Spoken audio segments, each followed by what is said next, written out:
Some women don't chase, and yet they're never forgotten. There's a particular kind of woman who moves through the world like shadow and light intertwined, present when she chooses to be, absent when her soul calls for solitude. She understands something that most never grasp, that the deepest wound you can inflict upon a man's psyche isn't anger, isn't tears, isn't pleading. It's the profound silence of your complete withdrawal. This is the dark feminine move that haunts him long after you've disappeared from his horizon. Not dark as in malicious, but dark as in mysterious, as in the fertile void from which all creation springs. Carl Jung spoke of the anima, the feminine aspect that lives within every man's unconscious, the part of his psyche that yearns for connection, beauty, and emotional depth.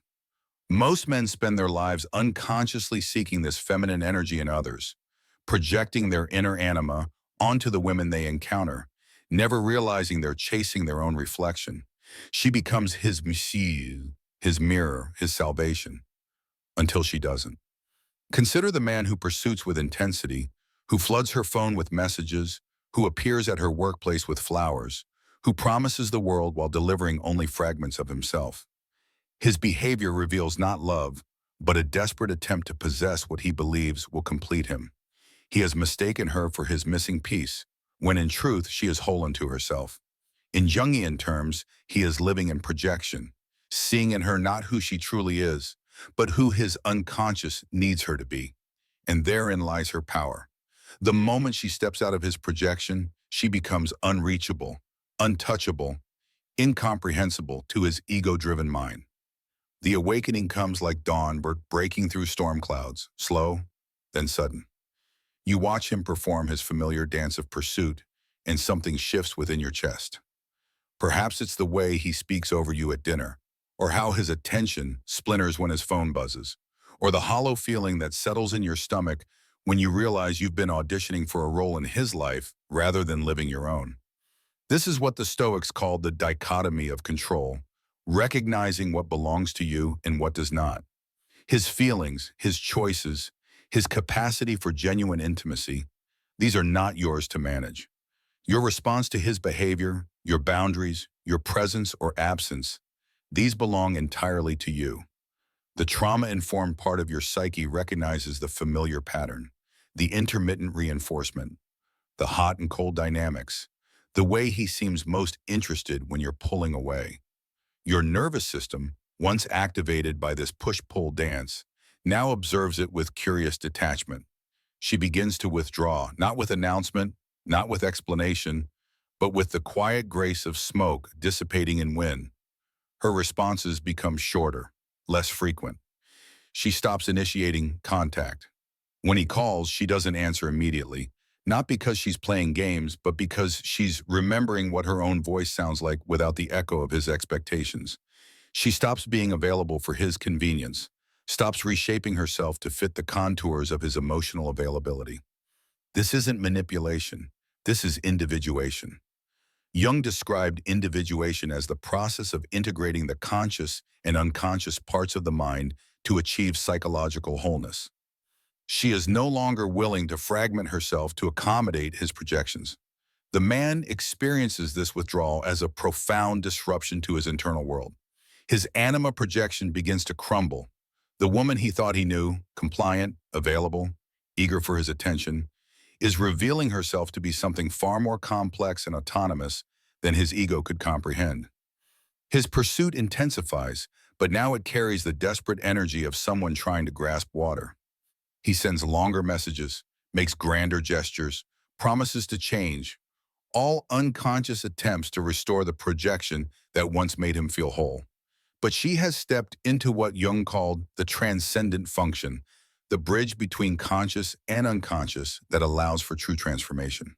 She sees him clearly now, perhaps for the first time, not as the idealized version she once hoped he might become, nor as the villain her hurt feelings want to paint him as, but as a human being caught in his own unconscious patterns, projecting his unlived life onto others because he lacks the courage to face his own shadow. From this place of clarity, something remarkable happens. Compassion arises, but not the kind that sacrifices her well-being for his comfort. This is the fierce compassion of the dark feminine, the kind that loves enough to refuse participation in dysfunction. The silence stretches between them like an ocean. Days pass without contact. His ego, accustomed to her responsiveness, begins to fracture. He scrolls through old messages, analyzes their last interaction, constructs elaborate theories about her behavior. The more she withdraws, the more space she occupies in his mind. This is the paradox of the dark feminine. Her absence creates more presence than her availability ever could. She, meanwhile, is discovering the profound peace that exists in her own company. The anxious attachment patterns that once drove her to seek reassurance from his inconsistent attention are dissolving. She's learning what the Stoic philosopher Epictetus knew, that peace comes not from controlling external circumstances, but from mastering our internal responses to them.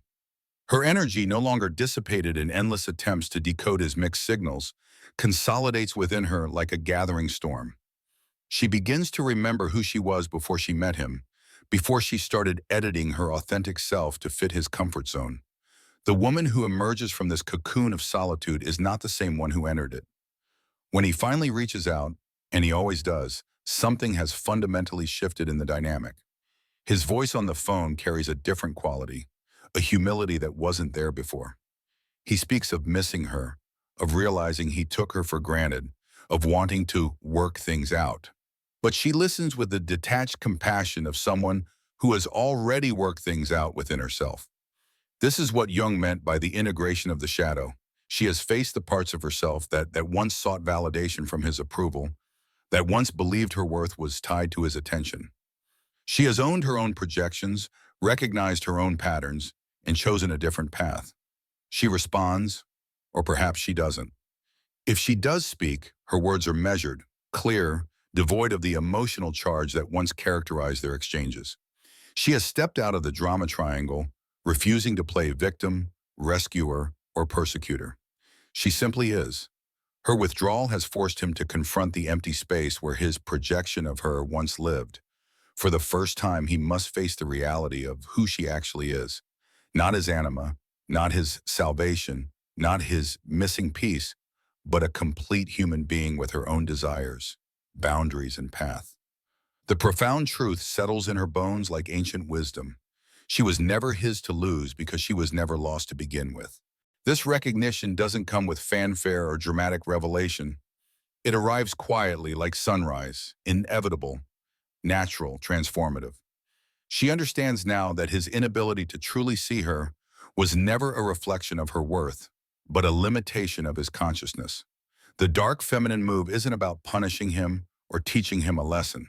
It's about returning to herself so completely that the version of her he thought he knew dissolves like morning mist.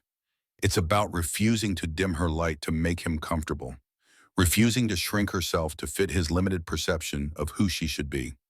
She becomes unreachable, not because she's built walls, but because she's found her center. She becomes unforgettable, not because of what she gave him, but because of what she refused to give up, herself. The woman who walks away in silence isn't weak. She simply sees more, Mamo.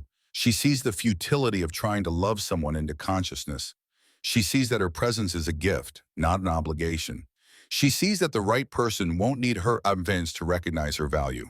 And perhaps most importantly, she sees that the most profound act of love, for herself and for him, is the courage to let what isn't meant for her fall away, creating space for what is. Some women don't chase because they've learned that what's meant for them will never require pursuit. They've discovered the dark feminine secret, that the most powerful thing you can do is trust yourself enough to walk away, and the most beautiful thing you can become is exactly who you were before you forgot your own worth. In the end, she doesn't recover from him. She recovers herself. And that, darling, is a move he'll never recover from. Sae.